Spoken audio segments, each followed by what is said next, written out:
Hey, what's up? It's Jim, and today I'm going to talk about The Legend of Tarzan.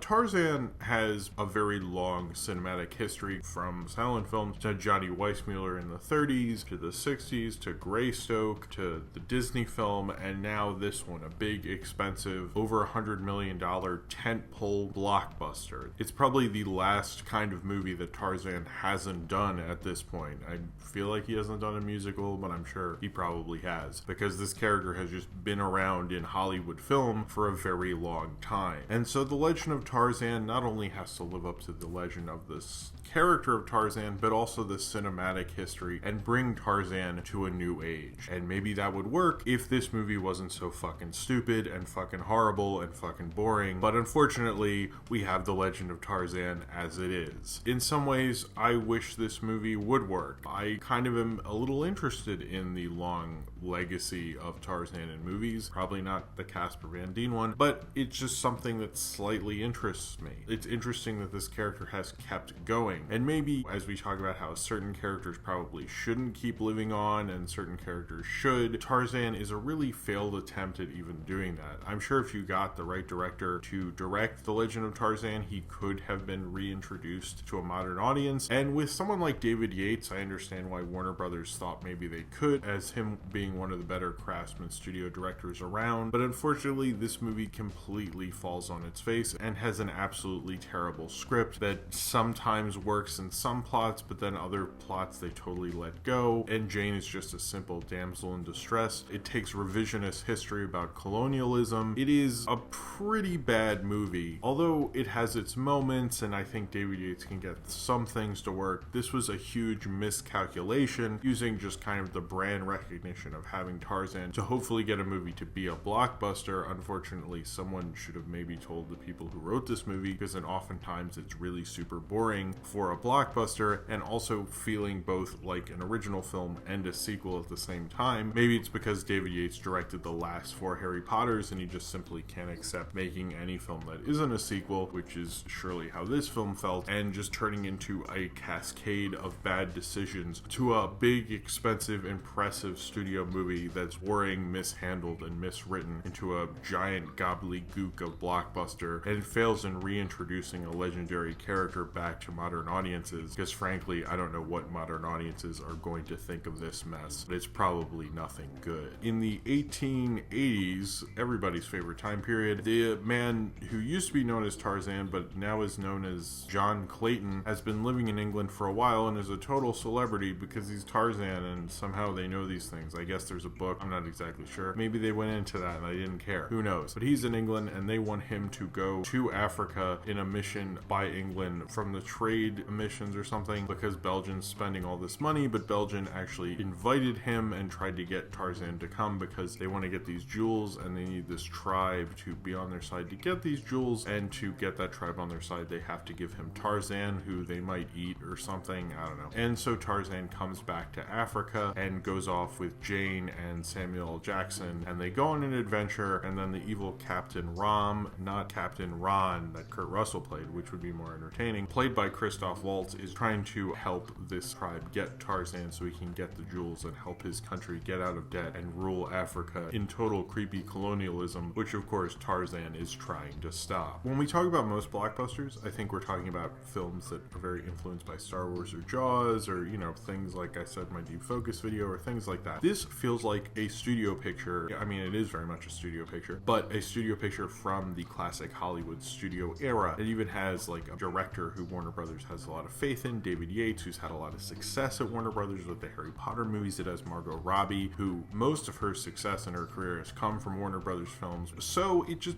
has that aura about it. And also because of David Yates' direction, because he's not really an auteur. If you thought he was, this kind of ruins that, but he's a very talented craftsman studio director, like very talented. There's certain sequences in this film that I really like. There's other sequences and I'm like, wow, this is the same director that was really bad. The opening sequence, I think, is probably the strongest of the whole film, and there's certain camera movements that you're like, oh, okay, that's David Yates. I wish most Craftsman studio directors could be as inspired as David Yates in certain sequences, and he actually brings the whole kind of majesty to the jungle in Africa. One thing that my grandfather would always tell me is how when he was a kid, all the stories were about expeditions to Africa because they didn't know what was there. But as we had more information, like understood a little more about Africa, even though I don't really know much about it, but you feel like it's not as interesting as it once was, so it became space and other things and stuff like that. But this kind of brings a majesty to the jungle and brings that wonder that you don't know what's around every turn, and the animals and the various social parameters with the animals as Tarzan comes and understands like what greetings to make, how you don't know what's going to come around every corner. And I think David Yates is really good at that in the fog of the jungle, and he really, I think, actually kind of understands how to make a big studio picture, obviously because this is like his 5th in a row. But its major fallings is that it feels like a sequel. It feels like I'm seeing the sequel to a Tarzan movie I liked a lot more, except that Tarzan movie doesn't exist. There wasn't another movie with Alexander Skarsgård as Tarzan that introduced him, and I understand like not wanting to have an origin story. You could have just had an adventure with Tarzan, which I said in my review for the animated Tarzan, and it's really true that most people's memories of Tarzan on film are not really just of the origin story of Tarzan, they're of all these adventures. So having an origin story for Tarzan, even though it's a well-known origin story, you have Greystoke and the Disney Tarzan movie and so forth, it's most of the characters for these other adventure films. That's a lot of the memories, because once you know the setup, it's kind of like, oh, okay, whatever. And this is, I guess, trying to do that and harken back to how there were so many sequels back in the days, particularly in the 30s and continuing on, and that this is trying to capture kind of that, but why keep cutting back to, you know, the past and how he met Jane and all this stuff? It felt like a sequel that was very clip show heavy. If it had made up its mind to really introduce the character, but instead it's almost banking on the fact that like, you guys like Tarzan. It kind of reminds me of like Superman Returns, but without the interesting movie that was more of a failure in the fact that it wasn't really a great Superman movie to return with, whereas Legend of Tarzan is just kind of a total failure on all fronts because it doesn't really understand what it needs to do. And it even has kind of the same problems that another Edgar Rice Burroughs movie, John Carter, had, where towards the end he meets up with Diamond Hunchu's character, who's this chief of this African tribe, and right before we learn this whole history and why this chief hates him, how it's really personal for him and Tarzan, and we don't know that till right before. So all the dramatic tension that could have gone on throughout it would have made sense why this tribe even wants Tarzan. We just thought they're like super weird or something. Maybe they think Tarzan's cool. I don't know. You really don't know. And so like not having that in there would have been important and added more dramatic tension, but we don't have that because they do it right before. I'm starting to wonder if Edgar Rice Burroughs, like, is that how his writing is? Or is everyone just stupid when they adapt it? John Carter did that and it was such a mistake. It really, don't ever do that when you're writing drama, because you don't reveal things like that right before. It doesn't even really work on an initial viewing, and it really doesn't work watching it again. But I don't think anyone's going to watch The Legend of Tarzan more than once. Why would you? Because the story's such a mess. The whole like sequelness of it when it's not really a sequel. The story's kind of very bland. The direction can be good, but then certain action sequences where he like fights all these guys, just the fight choreography wasn't good and the camera wasn't moving around well. But then you have other more special effects heavy sequences, and David Yates could really get that to shine very well. And it seems like it was tackling things that it just really shouldn't have been doing and trying to do things it really couldn't. Now Alexander Skarsgård as Tarzan is actually pretty good. I mean, maybe he's a little too serious for it and such. You can see why people think he could be more of a movie star than he currently is. I think he maybe, you know, could use some humor and to lighten up a little bit. However, Margot Robbie did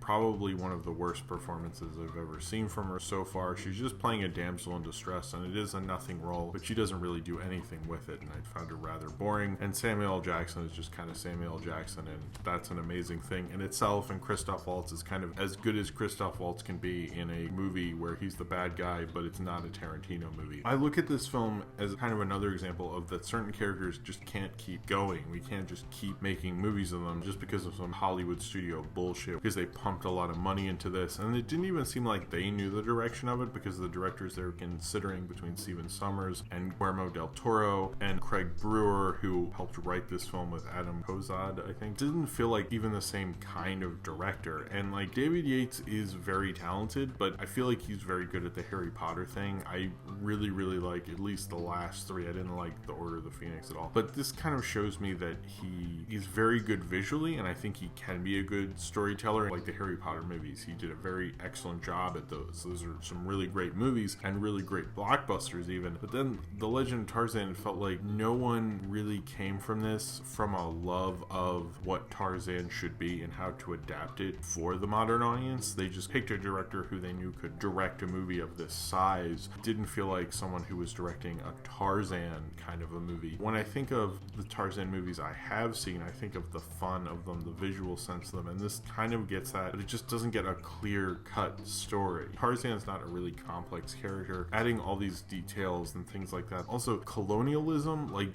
don't do that. It's so disingenuous to act like Tarzan can stop colonialism, because he doesn't, and it really sucks for Africa. And like, don't try to act like you can rewrite history because it's 2016 and you're all woke. Really, you all look totally fucking asleep because you did some bullshit like this. I would actually say part of this film is somewhat dangerous for kids to see, because they could actually think that history is like a bunch of this bullshit, but they're probably actually physically asleep because this movie's boring. Just has a lot of really slow parts, acting like it's building character that it doesn't have, because they didn't really write it as a complex story, but they want to try to act like it's a complex story, which is like a whole stupid blockbuster pretentiousness. Like, if you're writing a blockbuster movie, don't act super pretentious, because you get dribbled like this. It's a terrible adaptation of Tarzan as a character. It's probably better directed than it ever should be, and it probably has a better lead performance than it ever should, and that's kind of what gets it to work. It's not the worst movie of the year because it has enough talent behind it to get it to work. That's what a great studio craftsman filmmaker can really do, and it could do in the studio era. He could make even the worst studio crap kind of work, so the audience would see it and be kind of satisfied with it, and they would move on to something else. Although David Yates does actually have another movie coming out later this year, The Fantastic Beasts and Where to Find Them, so I kind of guess he's kind of trying to go for that, but that's just not how modern movies work in 2016. They don't work how it worked in 1934, and a lot of the whole ideas of doing this feel like you think that maybe could. Like, who's nostalgic for this? Like your 78-year-old grandma, and I don't think she's gonna see it, or at least not in theaters. Maybe, I don't know what she's doing this weekend, but it's more of just a name recognition thing, and they've spent so much time and energy on this that they finally made it, but they didn't really think about what they were making. That's not really entertaining and has some interesting sequences, but that's really about all. This movie doesn't really offer you anything, and it makes you think, wow, I wish I had seen whatever version of Tarzan I like way more than this, because this is not going to be anyone's favorite version of Tarzan unless you're either stupid or you have no taste, or both. We probably both. This is kind of the worst, like, Lone Ranger side of studio filmmaking that's more about ego and Hollywood bullshit and just making something because they think it could fill out a slate and look good on a weekend, but they're not thinking about how to win the audience over and get them into this kind of a movie and bring this to a modern audience. And I think if you had the right director, you could make a really fun adventure film. I don't think David Yates is completely that. He really deserves a lot of credit for making this not the total absolute disaster it is, but he's kind of saved it 50%, where it's kind of in that way the Warcraft movie is, where you're just kind of fine with it. This is fine. There was air conditioning. I was okay with it, I guess. And that's kind of what you get from it, because as an audience, when you're watching it, there is no way you can care about this. The only thing you will care about is that it's over, and hopefully they won't make any more of these. And watching The Legend of Tarzan, I can safely say they will not be able to, because this movie does not win you over and does not care about the audience, and it'll be really hard for anyone to care about this total mess of a movie. And I don't think anyone's going to try to clean it up and do it again for quite some time, because this just kind of ruined all of it. So if you have seen The Legend of Tarzan and you would like to talk about it, then comment below in the comments and subscribe if you would like to.